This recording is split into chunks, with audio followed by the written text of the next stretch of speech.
Okay, so today I want to do a review or a box opening of these new custom Westone ES30 in-ears that I had made to replace the ones that I had, which were the standard in-ear monitors that you can buy that use the normal foam tips that you put on the end and kind of just push them in your ear. First thing I noticed when I opened it up, kind of impressed, it had my name on it, had the serial number, the model number of the actual in-ears that were made and the date they were made, or actually, well, the month and the year. So let's open up the box. Nice sturdy 3x6 box. Definitely going to protect these in-ears. You pay good money for them, so you want to make darn sure you take care of them.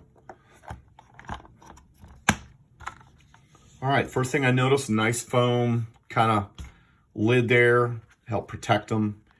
And you'll find that there's the same thing on the bottom when we get to that too, to help give you a spot to put them in there without damaging them. And we all know that cords can definitely get damaged if you're not careful with them. We'll talk about that in a minute. First thing I noticed when I opened up also was that there's a really nice cleaning cloth. It's kind of got that material on it that, I don't know, some people think it's great. I kind of find it irritating, like it sticks to you. It's got this weird sticky thing. Anyways, it's great for, I suppose, cleaning it. Maybe it pulls off some of the gunk if you've got it on there. I'm not imagining mine are going to get a lot of gunk on them, but this is a really nice little cleaning cloth. Comes with it. Nice instruction manual. Yes, I read the instruction manual. Has a lot of information about storing them, making sure you don't store them in extreme temperatures and you take good care of them. Then the most important part, actually putting these things in. Now, I am giving myself this advice just as much as I'm going to give to anybody else that gets these. You need to work at this. You need to practice this. This isn't something that's going to happen just by doing it real quick and hoping it goes in. This is not like the standard in-ears where you just kind of put them up there and push them in. This is kind of requiring a putting in and twisting. It kind of shows you in the directions how they should look and then actually getting them to push in to your ears correctly, so when they're sitting in there right, you'll get the best audio quality and they'll stay in your ears and not fall out. Remember, these are made to fit your ears. What I had to do initially, of course, I had to go to an audiologist. I had to have custom molds made in my ear. They kind of squirt this weird goopy stuff in your ear, and then it dries and it makes a mold. They give them back to you. You send them to Westone. They manufacture your in-ear monitors based on that mold. So they should fit your ear exactly the shape of your ear, which is really cool. All right. They give you a little bit, like I said, of recommendations on how to do that. I would practice this several times. I'm going to be practicing this all week. Next time I play is next weekend, and I'm going to make sure that I have this down to a science so that this is not something that's holding me up or that I'm messing with it at the last minute, 20 seconds before the lights go out and the sound comes on. So a nice little instruction book. They do have a little bit of safety information later on we'll talk about. The other thing they kind of mention here too is the cable. This is an area where if you don't do this right, or if you're not careful, you can damage this. And if you damage the cable, you can replace the cable. But if you damage the part that plugs into the ear, I would suspect you'd have to replace the whole ear module. So this is good advice. I just noticed too, I've never noticed this before, but the cable is actually marked with left and right ear. I don't know why I never noticed this before on my other in-ear monitors, but this is a pretty cool feature. That way you get them in the correct ear, matching it to what's going to be coming through your ears through your monitoring station. Of course, they include the little safety information here about making sure that you don't expose yourself to too loud a noise. Good advice. Obviously we don't want to be exposed to loud volumes over a period of time. Do some definite damage to your eardrums.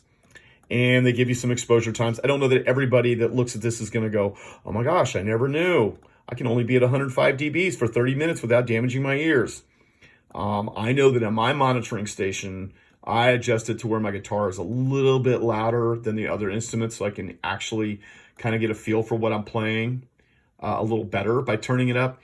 And I've gotten some really good advice over the last couple of weeks about how to adjust the balance and where the placement is of each instrument, and getting it to where you can hear it more in the stereo spectrum and it comes out a little bit clearer for each one of those instruments you want to hear. Anyways, lest I digress. So not a bad thing to actually look over maybe a little bit and just remind yourself that you don't want to turn it up too loud. All right, enough said. I don't want to lecture here. Kind of continues on the next page a little bit about not turning them up so high that you can't hear what's around you. I'm going to tell you, when you put these ears in, you will probably hear some things around you, but you know as well as I do that it's going to block out a lot of sound at the decibels where people are talking and certain things are going on. You won't hear them. So I don't know that you're going to be able to just turn them up to the point where you can hear everything else around you. I don't know that that's really practical. Talks a little bit about desiccant care. Now, when I first opened up the box, I was like, okay, desiccant. And, you know, I'm not familiar with that word, but now I am. So what desiccant is, they give you this little container of these little purple pellets. And what these are is these are moisture detecting pellets. And they'll let you know if maybe you've got moisture inside your box. Had a nice little set of instructions. Notice it says, do not eat. Okay, I didn't plan on eating anything that was in this box, so I guess I'm safe. So, set that to the side, lest I digress. The other things that come in the box, I initially thought before I read the directions, when I kind of looked at, just kind of gazed at this stuff at first, that this was going to be some kind of cleaning solution. It is not. This is actually kind of a lubricant to go on the ears. The first time I tried to put these in, it was a little different. It didn't have that nice soft foam tip. This kind of goes in based on your shape of your ear. So I guess that lubricant is there to kind of soften the putting them in there, you know, so that it's not so, because this is hard plastic. It's not soft plastic. So it's, I imagine the first couple times it's probably a little awkward, a little like uncomfortable. So that's there just to help you if you need it.